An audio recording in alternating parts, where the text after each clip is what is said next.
हम हाजिर है कोरोना पर नजर में। मैं हूं जया सिन्हा और सबसे पहले देखते हैं फास्ट न्यूज।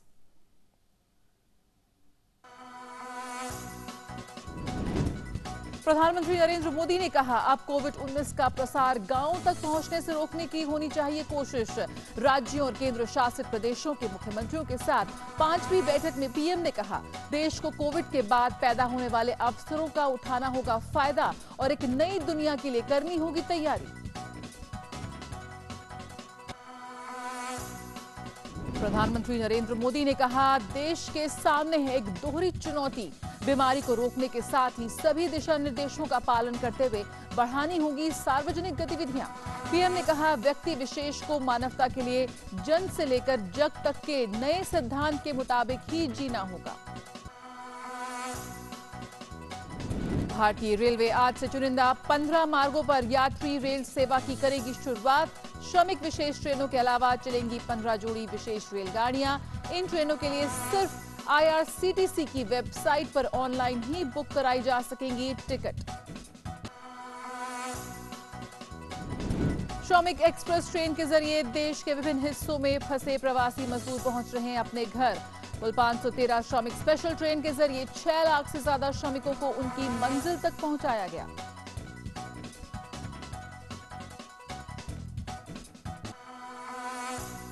दुनिया भर में फंसे भारतीयों को स्वदेश लाने के लिए चलाए जा रहे ऑपरेशन वंदे भारत का आज छठा दिन। कल 5वें दिन विदेशों से भारतीयों को लेकर देश के तमाम हिस्सों में पहुंचे 4 विमान।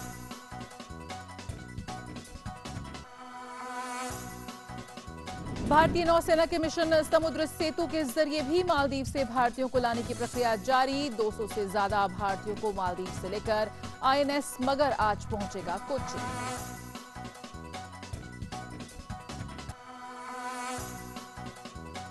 भारत में कोरोना मामलों में रिकवरी रेट बढ़कर हुआ 31.15%। संक्रमण के सक्रिय मामलों की संख्या 46,008। इलाज के बाद 22,454 लोग हुए ठीक। वायरस के संक्रमण से 2,293 लोगों की हुई मौत। दुनिया भर में कोरोना संक्रमित मामलों की संख्या 41,77,000 के ऊपर। 2,86,000 से ज्यादा लोगों की मौत। अमेरिका में कोरोना से 80,000 से ज्यादा लोगों की मौत। ब्रिटेन, इटली, स्पेन और फ्रांस भी बुरी तरह प्रभावित।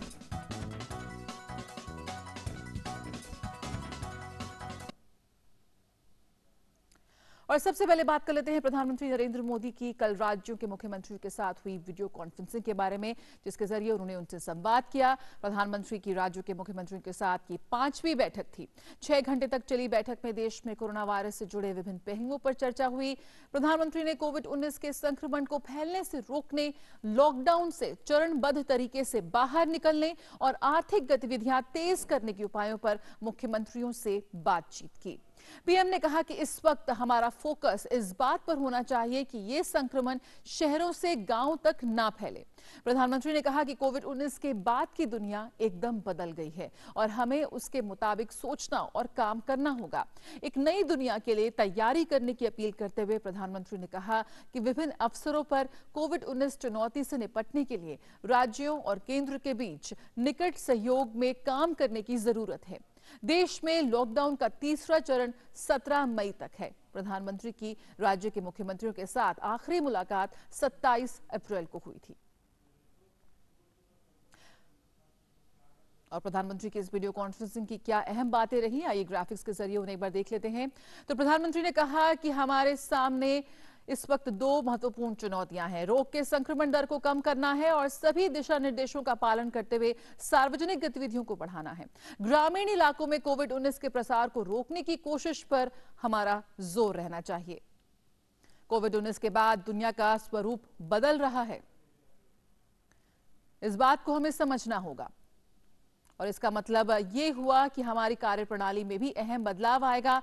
देश को कोविड के बाद पैदा होने वाले अवसरों का उठाना होगा लाभ और एक नई दुनिया के लिए तैयारी करनी होगी। हमारी कार्यप्रणाली में भी अहम बदलाव आ रहा है, जिसके साथ हमें जीना सीखना होगा। अभी तक वायरस के लिए वैक्सीन या कोई हल नहीं मिला है, लिहाजा इससे निपटने का सबसे बड़ा हथियार सोशल डिस्टेंसिंग ही है। प्रधानमंत्री ने सभी मुख्यमंत्रियों से लॉकडाउन को लेकर विशेष फीडबैक देने को कहा है। प्रधानमंत्री ने सभी मुख्यमंत्रियों से 15 मई तक एक व्यापक रणनीति साझा करने के लिए कहा है कि लॉकडाउन के दौरान राज्य उस स्थिति से कैसे निपटेंगे। प्रधानमंत्री ने राज्यों से एक ब्लूप्रिंट तैयार करने के लिए कहा है, जिसमें लॉकडाउन को धीरे धीरे खोलने के दौरान विभिन्न तरह की बारीकियों से वो कैसे निपटेंगे, इसका खाका होगा। मॉनसून आने के साथ ही कोविड-19 से इतर अन्य रोगों का भी फैलाव होगा, जिसके लिए हमें अपने चिकित्सा और स्वास्थ्य तंत्र को मजबूत बनाना होगा। आर्थिक गतिविधियों को बढ़ावा देने के लिए रेलगाड़ियों को फिर से चलाना, पर ये सभी मार्गों पर नहीं चलाई जाएंगी, तो इस बात का ध्यान रखना होगा। किसी भी राज्य ने निराशा नहीं जताई है और सामूहिक प्रतिबद्धता से भारत कोविड-19 के खिलाफ जंग को जरूर जीतेगा, ये बात उन्होंने कही है। और भारत में इस वक्त कोविड-19 के ताजा आंकड़े क्या हैं, वो आपको बता दें तो भारत में कोरोना वायरस से संक्रमित सक्रिय मरीजों की संख्या बढ़कर 46,008 हो गई है, जबकि 22,454 लोग स्वस्थ होकर अस्पताल से घर जा चुके हैं और 2,293 मरीजों की मौत हो गई है इस वायरस से। हालांकि अच्छी बात यह है कि देश में कोरोना मामलों में जो रिकवरी रेट है वो बढ़कर 31.15% हो गया है और सरकार की कोशिश यही है कि कोरोना संक्रमण की चेन को तोड़ा जा सके और इसलिए लोगों से दिशा निर्देशों का कड़ाई से पालन करने की लगातार अपील की जा रही है। और आइए अब आपको दिखाते हैं कि कोरोना के खिलाफ जारी जंग में ग्राउंड जीरो पर क्या है हालात।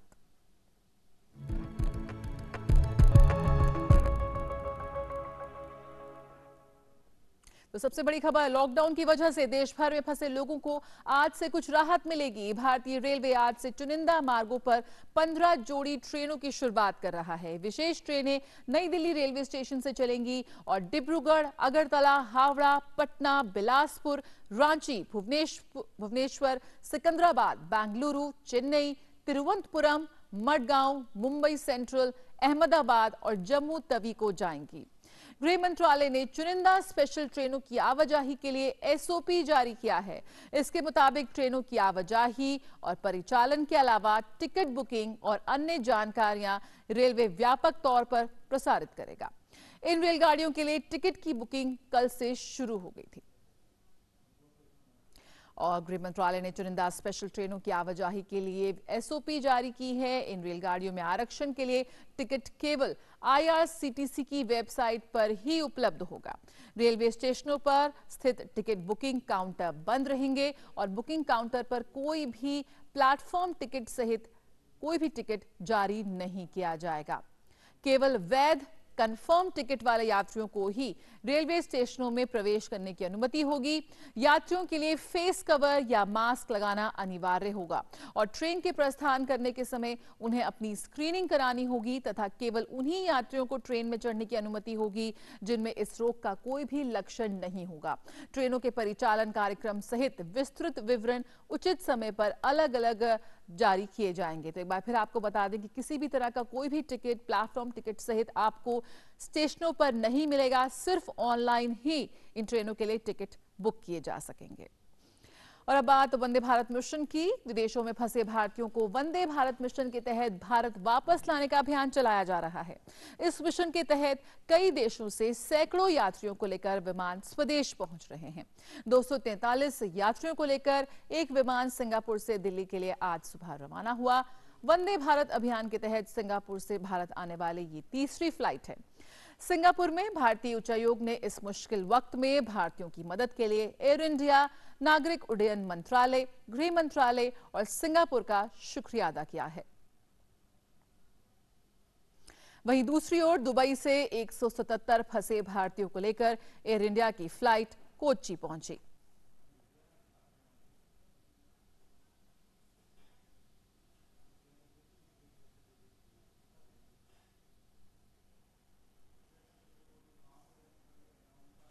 तो भारतीयों का वतन वापसी का सिलसिला जारी है। इसी कड़ी में आज सुबह 3 बजे एक फ्लाइट मनीला से अहमदाबाद आई है। इस फ्लाइट द्वारा 139 छात्रों को वापस लाया गया है।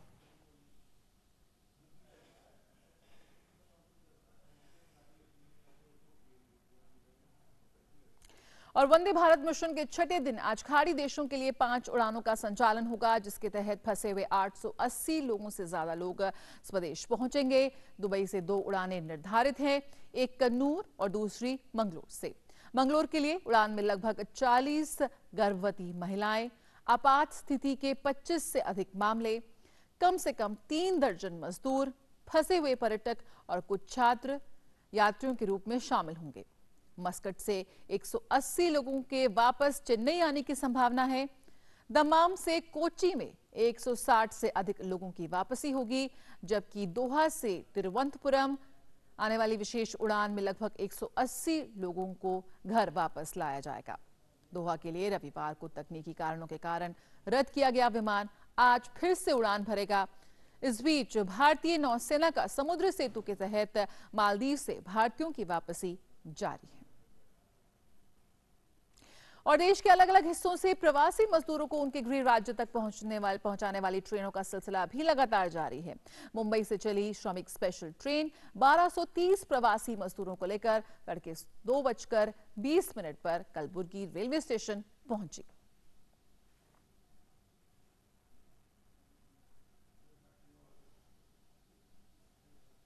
तो देश भर में विशेष श्रमिक ट्रेनें चलाई जा रही हैं।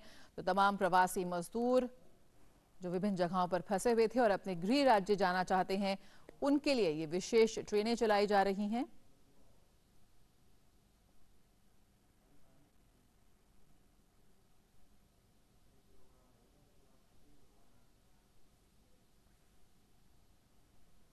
और केरल और लक्षद्वीप के फंसे भारतीयों को स्वदेश लाने के लिए समुद्र सेतु मिशन के तहत भारतीय नौसेना का जहाज INS जलाश्व आज मालदीव की राजधानी माले के लिए फिर से रवाना होगा।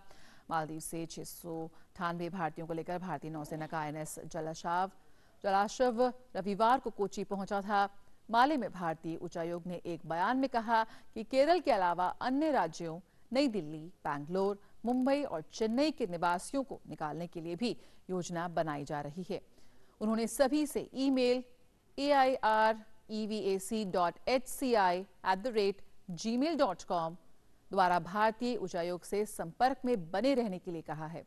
मालदीव सरकार द्वारा निर्वासित, चिकित्सा आपातकाल, गर्भवती महिलाओं, बुजुर्गों, फंसे हुए पर्यटकों और परिवार में मृत्यु जैसी आपात स्थितियों से प्रभावित लोगों को प्राथमिकता दी जाएगी। मालदीव से कुल 900 लोगों को पहले ही निकाला जा चुका है। दूसरे जहाज INS मगर के आज कोच्चि पहुंचने की उम्मीद है।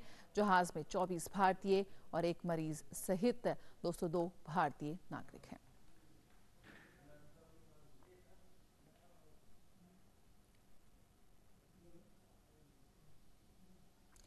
और अब बात अफवाहों पर लगाम लगाने की। कोरोना संकट के इस दौर में दूरदर्शन न्यूज लोगों तक लगातार सही खबरें पहुंचाने की मुहिम में लगा हुआ है।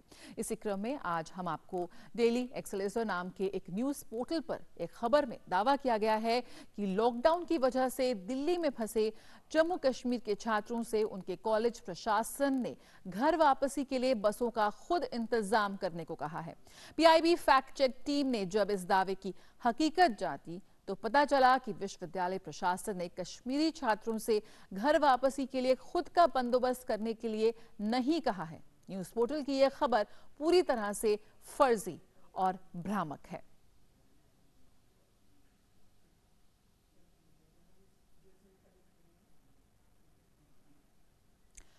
वहीं उत्तर पूर्वी राज्य असम को लेकर भी एक दावा किया जा रहा है। कहा जा रहा है कि केंद्रीय गृह मंत्रालय ने गुवाहाटी और राज्य के 6 अन्य जिलों को रेड जोन घोषित कर दिया है। PIB फैक्ट चेक टीम ने अपनी पड़ताल के बाद इस दावे को भी फर्जी बताया है।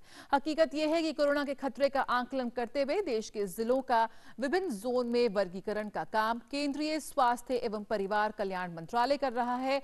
केंद्रीय गृह मंत्रालय का इस प्रक्रिया से कुछ भी लेना देना नहीं है। वर्तमान में असम में कोई भी जिला रेड जोन में नहीं आता, इसलिए ये खबर भी पूरी तरह से गलत है।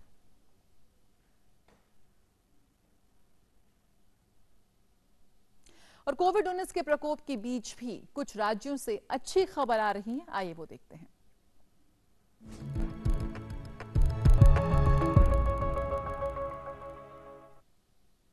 लॉकडाउन के दौरान देश भर में एनसीसी कैडेट कोरोना के खिलाफ जंग में प्रशासन की मदद करते नजर आ रहे हैं। देश की राजधानी दिल्ली में ही 500 से ज्यादा एनसीसी कैडेट हैं। विभिन्न स्थानों पर वो तैनात हैं और इन कैडेटों में काफी संख्या छात्र कैडेट की भी है, जो बुलंद हौसले के साथ कोरोना योद्धा की भूमिका निभाते नजर आ रहे हैं।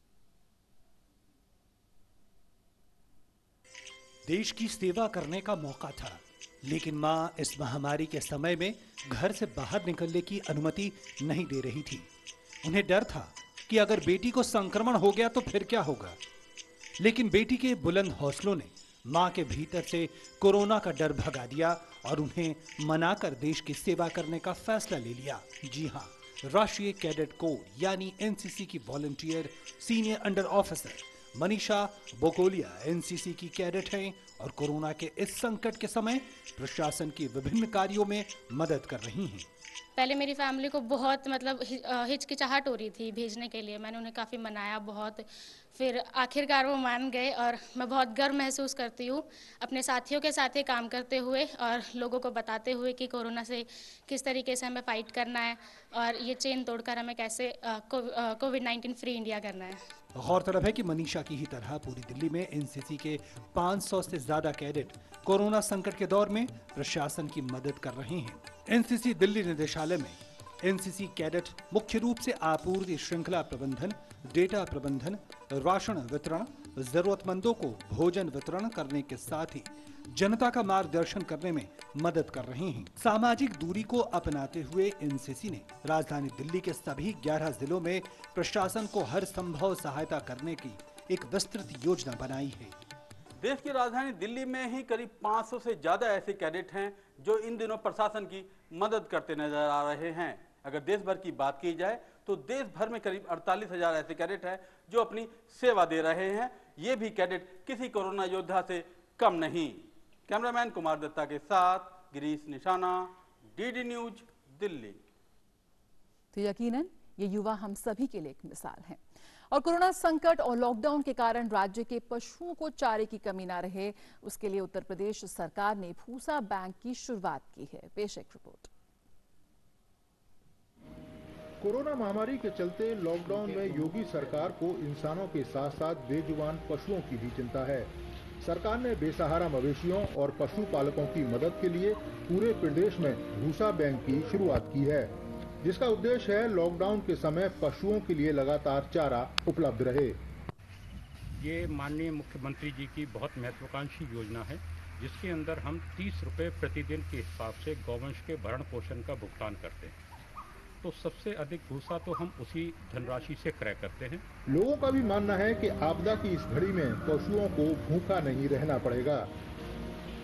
और महत्वपूर्ण इसलिए, अब जैसे 1 महीने 1.5 महीने से लॉकडाउन चल रहा है, अगर ये नहीं होती तो आप क्या खिलाते? तो स्टोर करते हैं और करीब अब तो हम लोगों ने 2 महीने का कर लिया 45 दिन के बजाय। इस सीजन में गेहूं की कटाई भी हुई है, जिससे पर्याप्त मात्रा में भूसा उपलब्ध है, जो और दिनों के मुकाबले कम कीमत पर उपलब्ध है। ये योजना पैसे की बचत के साथ साथ पशुओं को साल भर चारा भी आसानी से उपलब्ध करवाएगी। गौवंश को लॉकडाउन के समय सुरक्षित रखने के लिए योगी सरकार की ये महत्वपूर्ण योजना है, जो पूरे प्रदेश के अंदर चलाई जा रही है, जिसमें जो प्रदेश सरकार है वो जो भूसा है उसे खरीदती है, ताकि गौवंश जो अलग अलग जगह पर रहता है, चाहे वो गौशाला की बात करें, सरकारी गौशाला हो, वहाँ पर उन्हें किसी तरह के चारे की कमी ना हो। और इसके साथ साथ ही बड़े पैमाने पर ऐसे लोग भी सामने आए हैं जो लोग दान देना चाहते हैं, तो उनके द्वारा भी जो चारा है और जो भूसा है वो सुरक्षित रखा जाता है एक तरह से भूसा बैंक में, ताकि उसका प्रयोग उन जानवरों के लिए किया जा सके जिनका कोई नहीं है। Neeraj Singh, DD news, Meerut.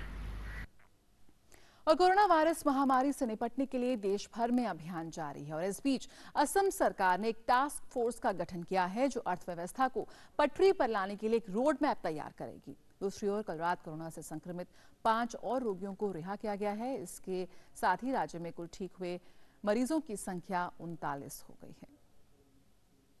कोविड-19 के खिलाफ चलते हुए यूथ के साथ ही असम सरकार की इस वक्त कोशिश है कि स्टेट इकोनॉमी को जल्द से जल्द रिवाइव किया जाए और इसी के लिए एक टास्क फोर्स भी गठन किया गया है, जिसका रिस्पॉन्सिबिलिटी ये है कि एक रोड मैप बनाया जाए और स्टेट इकोनॉमी को जल्द से जल्द स्ट्रेंथन किया जाए, जो इस वक्त एक इम्पॉर्टेंट इनिशिएटिव के तौर से इसको देखा जा रहा है। और अगर हम लोग बात करें कोविड-19 सिनेरियो के तो टोटल जो कोविड-19 पॉजिटिव केसेस का आंकड़ा है ये पहुंच गया है 64 तक। बट राहत की बात यह है कि कल रात को ही 5 लोगों को रोग मुक्त होने का ऐलान किया था हेल्थ डिपार्टमेंट की ओर से, जिसके तहत रोग मुक्त होने का जो संख्या है ये पहुंच गया है 39 तक।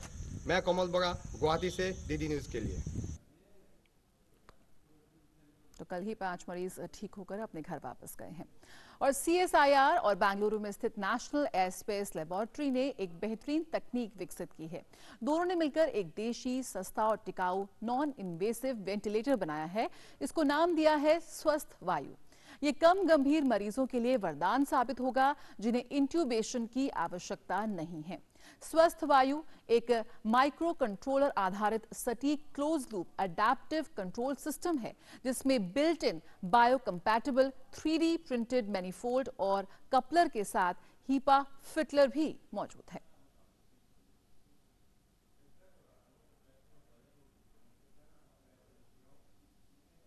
और एम्पावर्ड ग्रुप 9 के चेयरमैन अजय साहनी ने कहा है कि आरोग्य सेतु ऐप 9.8 करोड़ मोबाइल्स में डाउनलोड किया जा चुका है और हमने डेटा प्राइवेसी पर काम किया है और ये सुनिश्चित किया है कि यूजर डेटा खतरे में ना पड़े। निश्चिंत रहिए कि ये बहुत ही सिक्योर ऐप है, ये बहुत ही प्राइवेसी के लिए इसको बनाया गया है, प्राइवेसी भंग ना हो उसके लिए इसको बनाया गया है और सिर्फ और लोगों को बीमारी से बचाने के लिए, उस एरिया को हॉटस्पॉट बनने से बचाने के लिए इस तरह की इंफॉर्मेशन का इस्तेमाल किया जाता है, जो कि बहुत ही उचित और बहुत ही ज़रूरी काम है अगर हमने इस पेंडेमिक से लड़ाई करनी है। तो बहुत आसान है आरोग्य सेतु ऐप को डाउनलोड करना। एक बार फिर आपको बता देते हैं इसकी प्रक्रिया।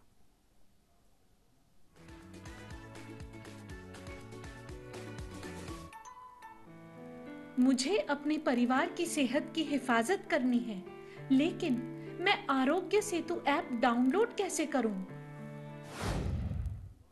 बात मेरी मान, सेतु को डाउनलोड करना है बड़ा आसान। बस ये विजिट करो mygov.in आरोग्य सेतु ऐप या फिर गूगल प्ले स्टोर से सीधे डाउनलोड कर लो। देखा, आरोग्य सेतु ऐप डाउनलोड करना उतना ही आसान है जितना टिकटॉक, व्हाट्सएप या इंस्टाग्राम डाउनलोड करना।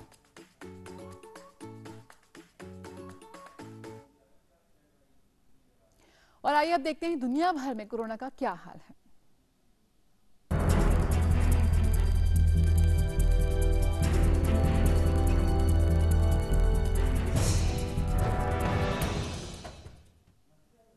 और दुनिया में कोविड-19 के संक्रमित मामलों का आंकड़ा 41,77,000 पार कर चुका है। वहीं दुनिया भर में 2,86,000 से अधिक लोगों की इस वायरस से मौत हो गई है।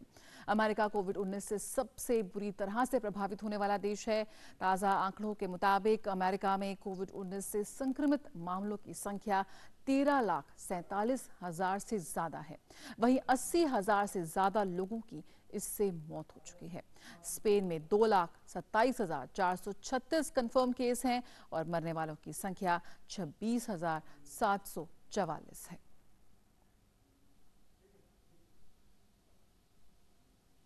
और अमेरिका के राष्ट्रपति डोनाल्ड ट्रंप ने कहा है कि साल की शुरुआत में हुए अमेरिका चीन व्यापार समझौते के तहत वे चीन के साथ फिर से वार्ता शुरू करने के पक्ष में नहीं हैं। ट्रंप ने कहा कि अमेरिकी वैक्सीन अनुसंधान को हैक करने और चुराने के चीन के कथित प्रयासों पर अमेरिकी प्रशासन पूरी नजर बनाए हुए है। और ब्रिटेन के प्रधानमंत्री बोरिस जॉनसन ने कहा है कि अगर जल्द ही कोरोना वायरस का टीका नहीं आया तो ब्रिटेन को अपनी अर्थव्यवस्था को मौजूदा हालात के अनुसार ढालने के बारे में सोचना होगा। उन्होंने कहा कि नियोक्ताओं को सामाजिक दूरी जैसे तमाम नियमों का पालन सुनिश्चित करना होगा। ब्रिटेन में कोविड-19 से मरने वालों की संख्या 32,000 को पार कर गई है, जबकि यहाँ 2,24,000 से अधिक लोग संक्रमण की चपेट में आ चुके हैं। तो यकीनन कोविड-19 के इस जंग ने दुनिया को पूरी तरह से बदल दिया है। हमारे जीवन जीने का अंदाज ही बदल गया है। कई नई आदतें अब हमारे दिनचर्या का अहम हिस्सा बन चुकी हैं। प्रधानमंत्री लगातार ये बात कह रहे हैं कि हर लड़ाई कुछ ना कुछ सिखा कर जाती है। ये जंग भी हम में एक सकारात्मक बदलाव ला रही है। तमाम ऐसे लोग जिनके काम को अक्सर अनदेखा कर दिया जाता था, उनकी महत्ता का अब हमें अनुभव हो रहा है। आपको छोड़े जाते हैं अभिनेत्री दिव्या दत्ता के संदेश के साथ कि जो सकारात्मक बदलाव हुए हैं हम में और हमारे आसपास, हमें उन्हें जारी रखना है। एक बार फिर आपसे अपील कि 2 गज दूरी है बेहद जरूरी। घर में ही रहिए, खुद की सुरक्षा के लिए नहीं बल्कि सभी की सुरक्षा के लिए सकारात्मक रहें, अफवाहों से बचें। नमस्कार। जब सब ठीक होगा ना तो ये तो करते रहेंगे। वो जो दोस्तों से हर तीसरे दिन वीडियो कॉल करते हैं, अपनी वो गप्पे और रेसिपीज एक्सचेंज करते हैं, कहाँ मिलता है वो मौका भाग दौड़ की जिंदगी में। वो एक दमा चौकड़ी करते रहेंगे। जब सब ठीक होगा ना तो ये तो करते रहेंगे। वो घर पे पुरानी एल्बम देखकर एक साथ बचपन की यादें ताजा करना, वो टी शर्ट पजामे में आर.डी. बर्मन सुनते हुए मिलकर सफाइयां करना, वो मस्ती, वो पिलो फाइट्स, वो शरारत करते रहेंगे। जब सब ठीक होगा ना तो ये तो जरूर करते रहेंगे। वो जो हर छोटी चीज समेट रहे हैं घर की, अब जब बाई आएगी तो इस बार सब सफाई उस पर नहीं छोड़ेंगे। एक मदद का हाथ देंगे और उसके चेहरे पे वो मुस्कुराहट भरते रहेंगे। जब सब ठीक होगा ना तो ये तो करते रहेंगे। वो जो नीचे चौकीदार भैया है ना, उनसे रोज का चाय नाश्ता पूछना, एक दुआ सलाम करना, वो घर से दूर है इसका एहसास कम करना, ये भी आते जाते करते रहेंगे। जब सब ठीक होगा ना तो ये तो करते रहेंगे। वो गली के कुत्तों को हाय हेलो करके रोटी देना, वो गाती हुई कोयल की बोल समझना, वो छत पर जाकर कौओं के लिए पानी रखना, रब की इस कायनात से दोस्ती करते रहेंगे। जो गलत कर दिया था हमने, उसे ठीक करने का मौका मिला है। उस ठीक को हम और अच्छा करते रहेंगे। जब सब ठीक होगा ना तो ये तो जरूर करते रहेंगे।